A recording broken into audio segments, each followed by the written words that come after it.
It's an immense honor and pleasure for me to be able to address you today at the occasion of the launch of the UN Development Assistance Framework. I'm speaking to you in my double capacity, on the one hand as co-chair of the Development Partners Group at level of heads of cooperation, and as well in the capacity as head of development cooperation of the European Union. My brief intervention will basically focus on three messages. I wanted to say a few words on the relevance of this new UN Development Assistance Framework. Secondly, I would say a few words about what does this all mean for us as development partners. And thirdly, address a bit the aspect from the angle of the European Union.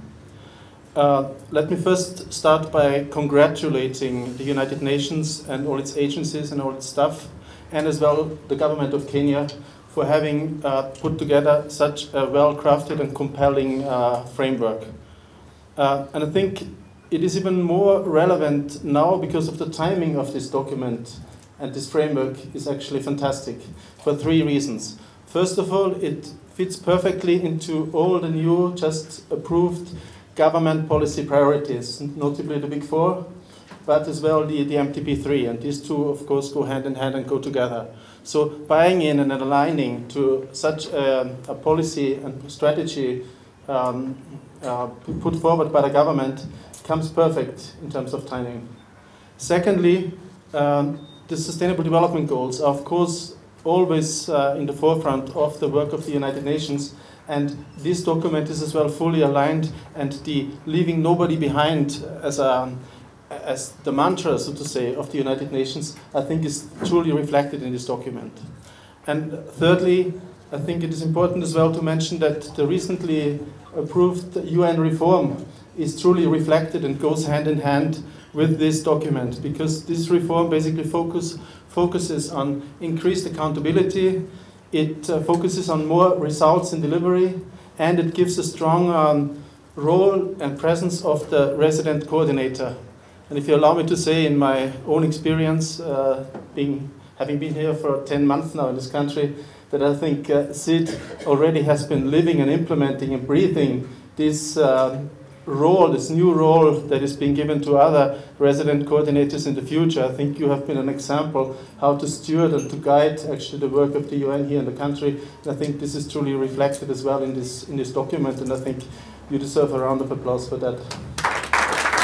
The United Nations presence in Kenya is a very strong one, and we from the European Union as well, we have always supported that very strong role that the United Nations has in Kenya as being the host of two of the UN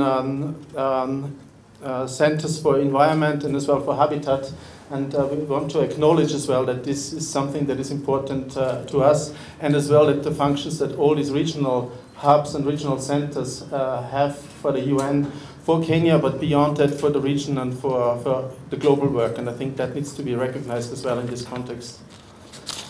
So my second point is basically about what does this all mean for us as development partners. Well, on the one hand, I think it maybe goes without saying, but it still has to be on record that all of our development partners, and I speak here as co-chair of the group, we are fully committed to align to the government policies and priorities. This is really what we stand for. We want to support the Big Four, we want to support the MTP3, we want to work in full alignment and achieving results together to support the government priorities. That's the first thing.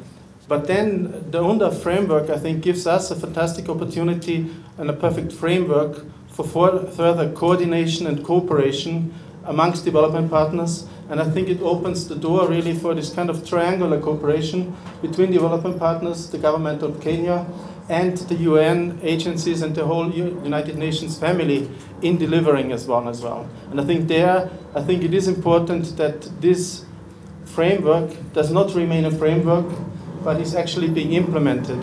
And we're all going to be judged not against a beautiful document, but against the results we want to be seen to be achieved to the benefit of the people. And I think this is really what it's all about.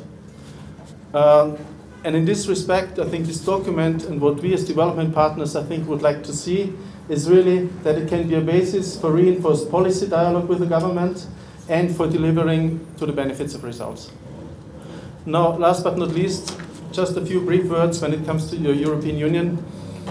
we are one of the, I think, most reliable and solid partners to the government of Kenya. We have 19 European Union member states being present in Kenya. Joint work that we do in the support to the Kakuma and Kalobey refugee camps. But this, to mention as well, it goes beyond the refugee camps. It goes about supporting the host community and the refugees to make sure that both of them can benefit actually from a situation that nobody wishes to be into. But nevertheless, I think we have to help to make the best out of this and see it as well as an opportunity. And last but not least, I could give you many more examples, but maybe just to mention one, which is as well our collaboration when it comes to the support of the ASAL counties and our work together with FAO when it comes to agricultural development. See that the collaboration between the United Nations family, the government of Kenya and the European Union already works. And I think that in anticipation of the new development assistance framework that will even strengthen further this collaboration.